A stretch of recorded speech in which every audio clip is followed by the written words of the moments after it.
Assalamualaikum warahmatullahi wabarakatuh. Selamat datang, selamat bertemu lagi dengan saya. Kali ini kita akan berbicara tentang BMC atau The Business Model Canvas. Business Model Canvas (BMC) ialah suatu kerangka kerja yang membahas model bisnis yang disajikan dalam bentuk visual berupa kanvas lukisan agar lebih mudah dimengerti dan dipahami. BMC digunakan untuk menjelaskan, memvisualisasikan, menilai, dan mengubah suatu model bisnis agar mampu menghasilkan kinerja yang lebih optimal.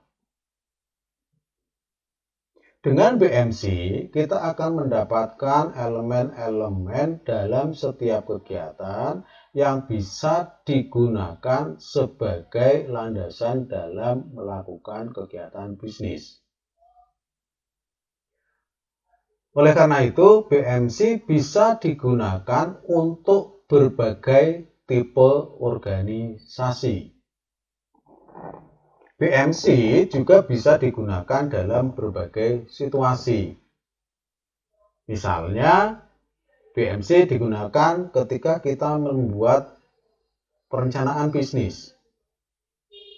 BMC bisa digunakan pula ketika situasi lingkungan berubah. Contohnya, ketika kondisi ekonomi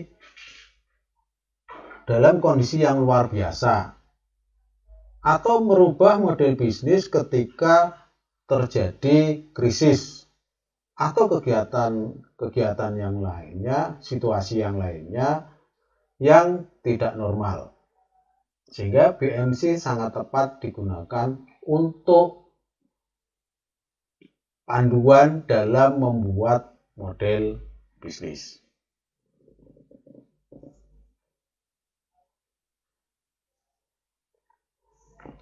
Bisnis model kanvas menjelaskan hubungan 9 elemen model bisnis yang digambarkan secara visual. Sehingga inovasi model bisnis perusahaan akan lebih mudah dimengerti dan dipahami. 9 elemen dalam model kanvas bisnis bisa dilihat pada gambar berikutnya.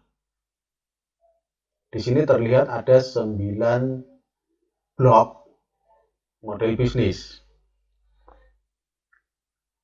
Blok yang pertama adalah value proposition. Dalam setiap kegiatan bisnis, selalu ada produk yang ditawarkan. Oleh karena itu, di value proposition ini mencakup produk yang ditawarkan kepada calon konsumen. Namun demikian, di blok ini bukan hanya sekedar produk semata. Di sini juga tidak hanya berkaitan tentang bagaimana teknologi yang kita miliki. Kenapa? Karena konsumen tidak peduli dengan teknologi yang kita pakai. Customer don't care about your technology.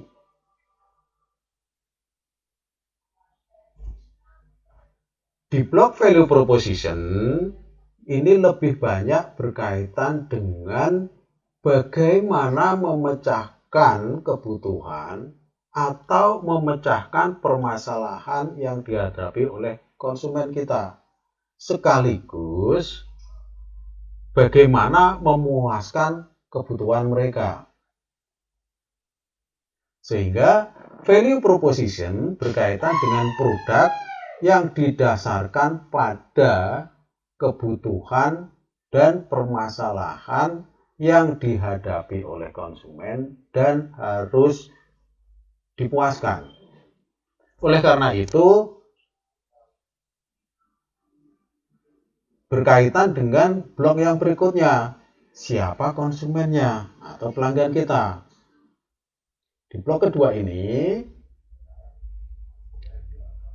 menjadi blok yang paling utama karena pelangganlah yang menjadi sumber pemasukan bagi perusahaan atau bisnis kita. Harus disadari bahwa pelanggan itu tidak begitu saja bersedia untuk membeli. Oleh karena itu, kitalah yang harus eksis untuk mereka. Dalam hal ini, penting menetapkan customer archetype atau pola dasar atau karakteristik pelanggan.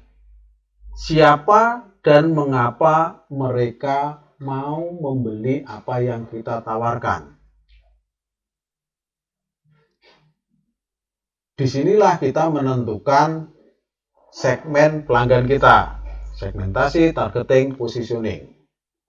Hal ini bisa dilakukan dengan geographical, sosial, demografi. Misalnya, segmen yang kita bidik ada didasarkan pada usia, gender, tempat tinggal, penggunaan sosial media, kategori, pendapatan, dan lain-lain. Disinilah ditentukan siapa segmennya.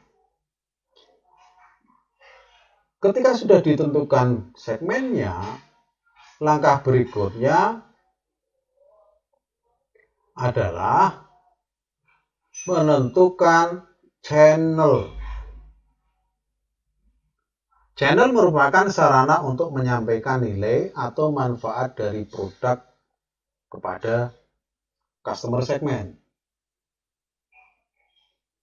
Intinya kita harus menjawab bagaimana produk yang kita tawarkan itu tersampaikan kepada customer. Pilihannya bisa apakah menggunakan saluran fisik atau saluran mobile.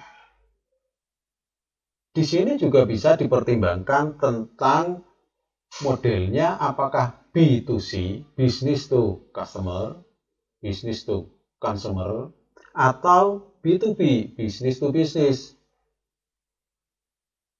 Sehingga dalam kegiatan channel ini sama dengan kegiatan saluran distribusi yang kita pilih apa? Apakah langsung dari produsen ke konsumen, atau melalui agen, melalui pedagang besar, atau melalui peritel, atau bentuk yang lainnya. Setelah blok ketiga ini, kita menuju ke blok yang berikutnya, yaitu blok keempat, customer relationship. Customer relationship ini intinya bahwa bagaimana kita menjaga hubungan dengan pelanggan. Karena pelanggan memiliki keleluasaan, kebebasan untuk memilih produk yang dibeli berdasarkan kehendak mereka. Kenapa customer relationship penting? Agar pelanggan tidak berpaling ke produk lain. Customer relationship berkaitan dengan bagaimana kita mendapatkan, menjaga, dan meningkatkan pelanggan kita.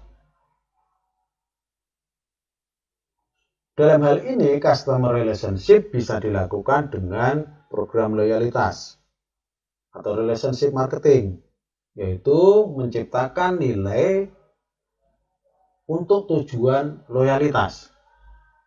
Selain itu, di sini perlu ditetapkan pengawasan yang ketat dan intensif. Setelah blok keempat, customer relationship, kita menuju ke langkah berikutnya, yaitu blok kelima, revenue model atau stream. Hal ini berkaitan dengan bagaimana perusahaan mendapatkan pendapatan, mendapatkan uang dari pelanggan di segmen yang kita bidik. Ini berkaitan dengan pertanyaan, apa nilai yang dibeli oleh pelanggan? Kenapa mereka membeli atau membayar produk kita? Sehingga bisa menggunakan pendekatan revenue model sebagai strategi. Contoh, pendapatan diperoleh dari direct sales, pemanfaatan biaya iklan, langganan, penjualan retail, lisensi, dan sebagainya. Bisa juga menggunakan pricing sebagai taktik. Misalnya dengan menetapkan fee, subscription, membership, dan yang lainnya. Langkah berikutnya, ketika kita sudah menentukan model revenue-nya, kita mengarah kepada langkah yang berikutnya, yaitu key resources. Yang termasuk dalam area key resources adalah berbagai sumber daya yang dimiliki pebisnis atau organisasi kita untuk mewujudkan proposisi nilai.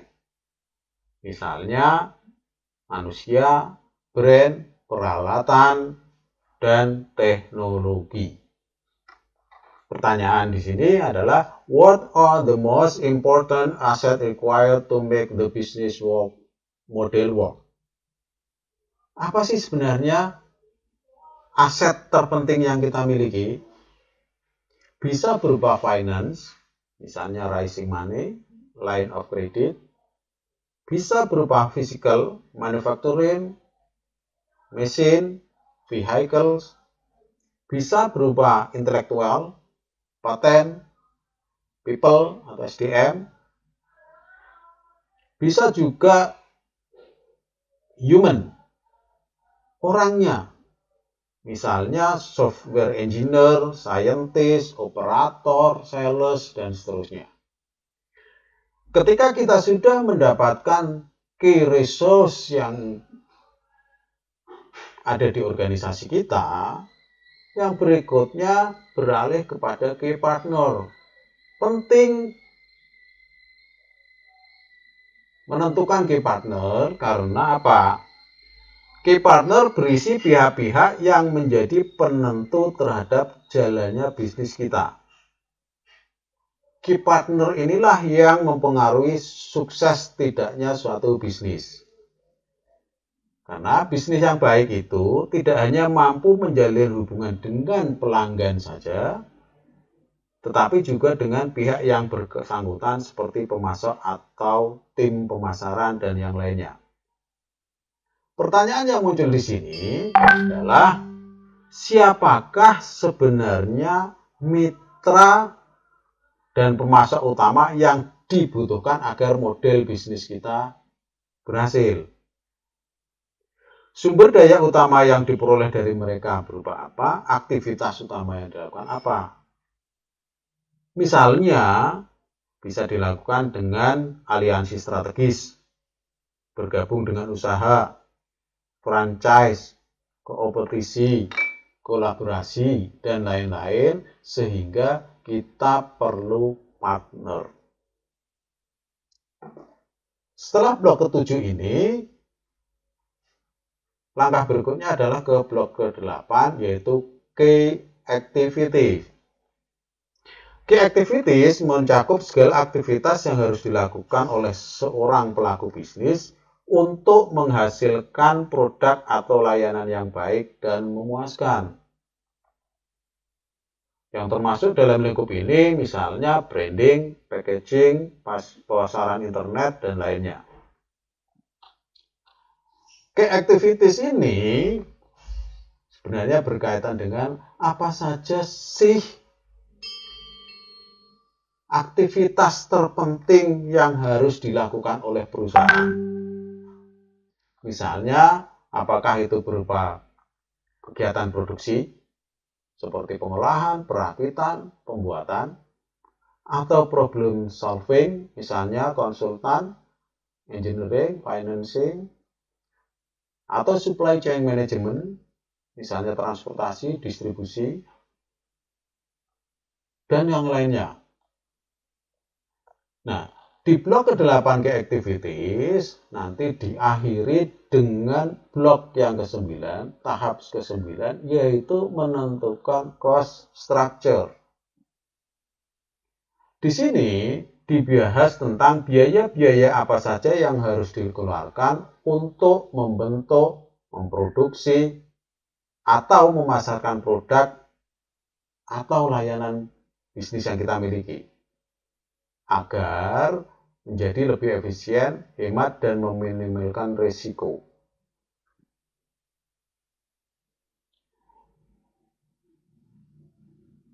Di sini akan dibahas tentang atau diungkap, ditunjukkan apa sih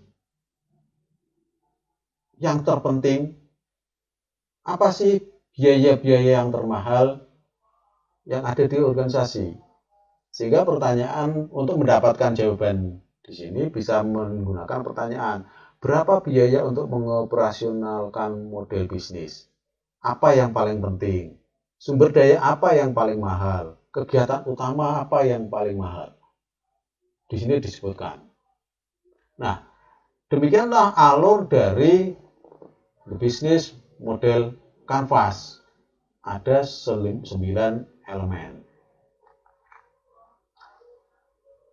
Kalau kita telaah, ini sebenarnya bisa dikelompokkan menjadi 3.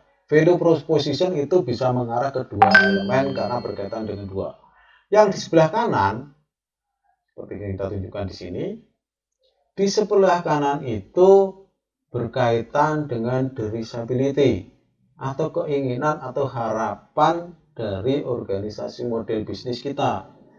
Sehingga di sini bertumpu kepada customer. Yang kedua, yang berada di sebelah kiri, ada key activities, key partner, key resources. Ini berkaitan dengan visibility, kelayakan dari bisnis kita. Sehingga dalam hal ini bahasan berkaitan dengan infrastruktur. Sedangkan blok yang berikutnya, kelompok berikutnya adalah blok ke-5 dan 9. Ini berkaitan dengan viability, keberlanjutan. Sehingga di sini lebih ditekankan kepada permasalahan finance.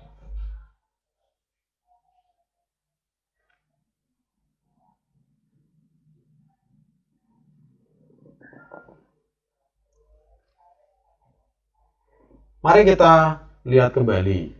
Secara garis besar, secara singkat kita bisa katakan bahwa bisnis model Canvas itu menggunakan 9 elemen, di mana tahapannya adalah value proposition, menetapkan produk yang akan kita tawarkan dengan dasar nilai-nilai yang diharapkan oleh pelanggan. Langkah berikutnya adalah menentukan segmen pelanggan yang kita tuju. Kalau sudah pelanggannya kita tentukan, blok ketiga menetapkan channel, saluran distribusi yang digunakan. Channel yang berikutnya tentang customer relationship, bagaimana menjaga hubungan dengan pelanggan untuk mempertahankan mereka, bahkan untuk meningkatkan penggunaan bisa juga. Nah, dengan dasar itu maka kita bisa menentukan revenue modelnya, dari mana pendapatan kita itu diperoleh. Untuk memperoleh pendapatan tersebut, maka kita memerlukan sumber daya. Sehingga pada tahap berikutnya menentukan sumber daya utama yang digunakan dalam kegiatan bisnis. Sumber daya saja tidak bisa membuat bisnis kita lancar, karena harus mendapatkan dukungan dengan pihak lain. partner. Sehingga kita harus menentukan di blok ke-7 partner utama kita itu siapa.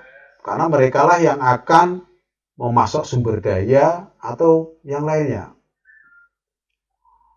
Nah, kalau partnernya sudah, sumber dayanya sudah, maka aktivitas apakah yang utama di kegiatan bisnis kita ditentukan di sini.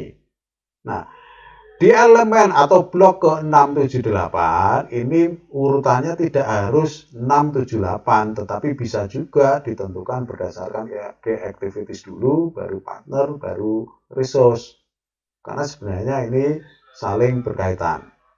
Langkah terakhir adalah ketika aktivitasnya sudah jelas, sumber dayanya sudah ditentukan, partnernya sudah ada, di sini kita menetapkan struktur biaya. Biaya-biaya mana saja yang paling dominan.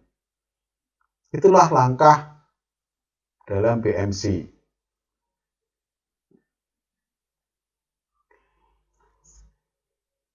Kita bisa contohkan secara sederhana, misalnya kita akan membuat the BMC usaha salon di masa new normal. Kita mulai dari blok yang pertama, value proposition. Menetapkan value proposition-nya.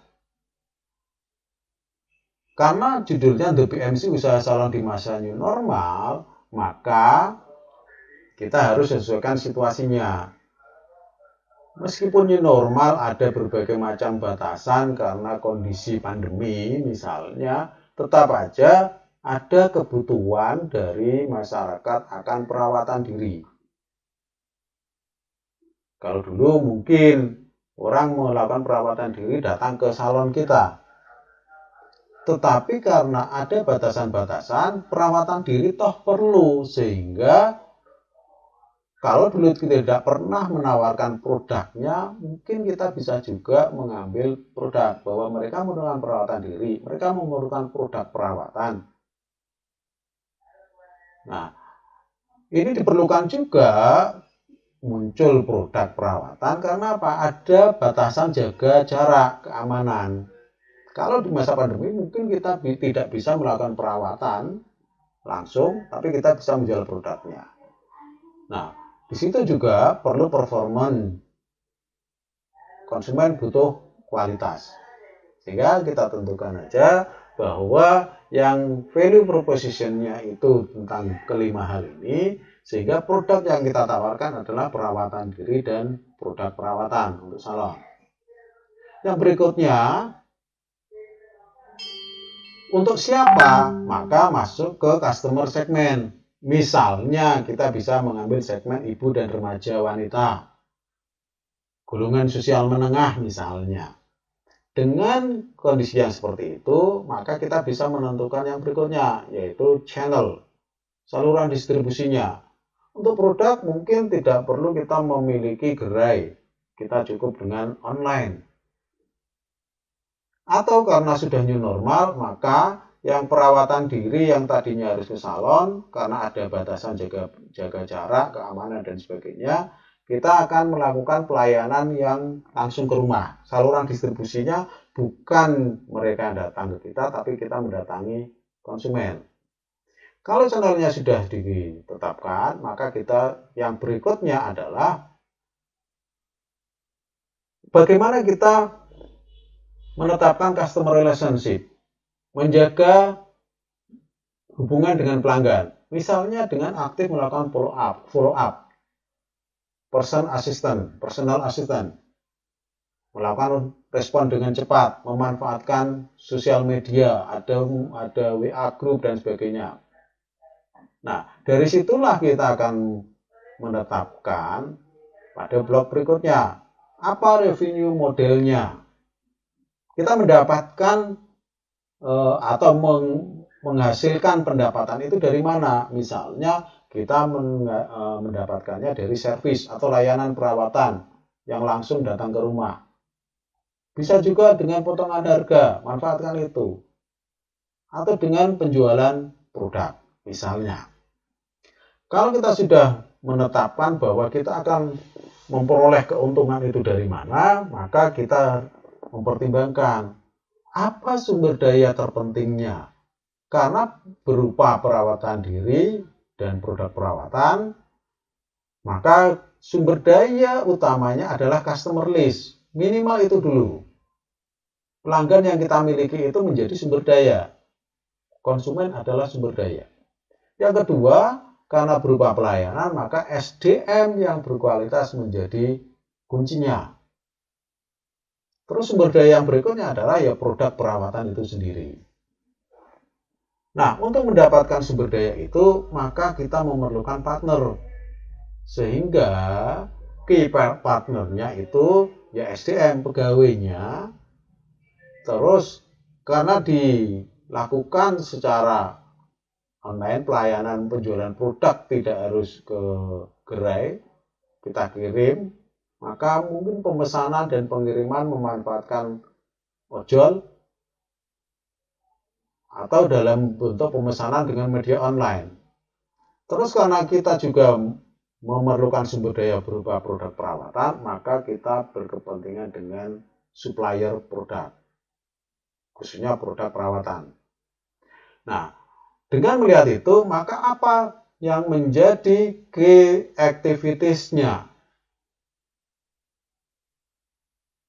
Aktivitas kuncinya adalah layanan on the spot, artinya layanan perawatan dilakukan di rumah konsumen, mendatangi konsumennya. Ini mengantisipasi karena new normal masih harus ada batasan-batasan, sehingga untuk menghindari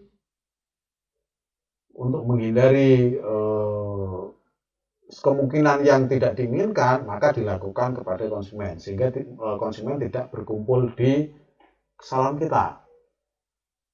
Aktivitas yang berikutnya adalah penjualan dan distribusi produk perawatan. Sehingga kita di sini memanfaatkan berbagai media untuk penjualan dan memanfaatkan partner ojol untuk distribusinya. Yang berikutnya adalah aktivitas kelola customer. Bagaimana mengelola customer itu menjadi penting. Kalau aktivitasnya sudah ditentukan, maka yang menjadi pertimbangan berikutnya adalah apa biaya utama yang harus kita sediakan. Ini berkaitan dengan kegiatan bisnisnya, maka cost structure-nya itu yang penting adalah SDM. SDM menjadi garda dan mereka menjadi elemen yang biayanya tinggi. Kemudian layanan dan penjualan produk. Yang berikutnya adalah produknya itu sendiri. Yang berikutnya masalah transportasi, yaitu pengiriman barang ataupun mengantarkan SDM ke tempat konsumen. Inilah yang menjadi contoh penggunaan bisnis model kanvas. Nah, pemahaman atau pembentukan bisnis model kanvas menjadi semakin efektif jika dibarengi dengan pemahaman tentang proses manajemen strategik yang disingkat dengan mafia, yaitu misi, menetapkan misi, visi, misi, tujuan, sasaran, dan seterusnya. Kita sadar bagaimana menetapkan itunya. Apa yang akan menjadi misi kita. Yang kedua,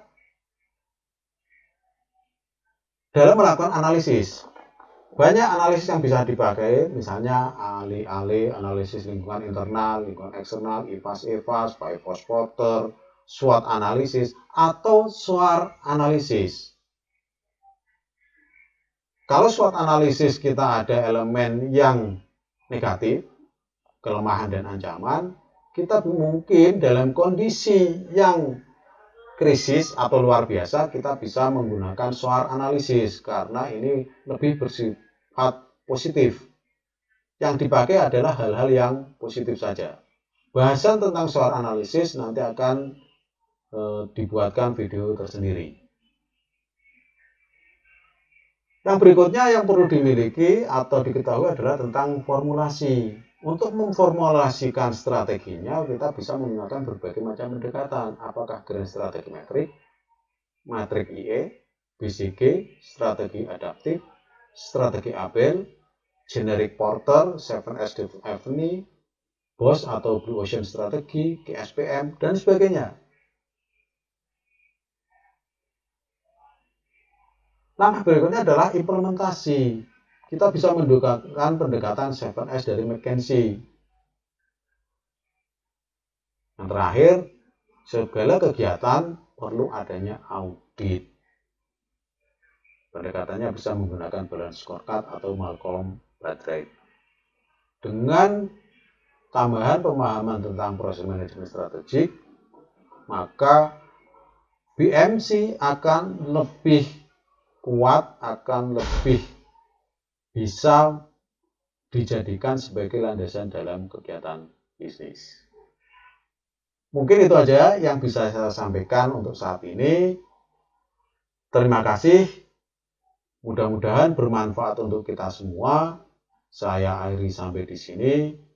Wassalamualaikum warahmatullahi wabarakatuh.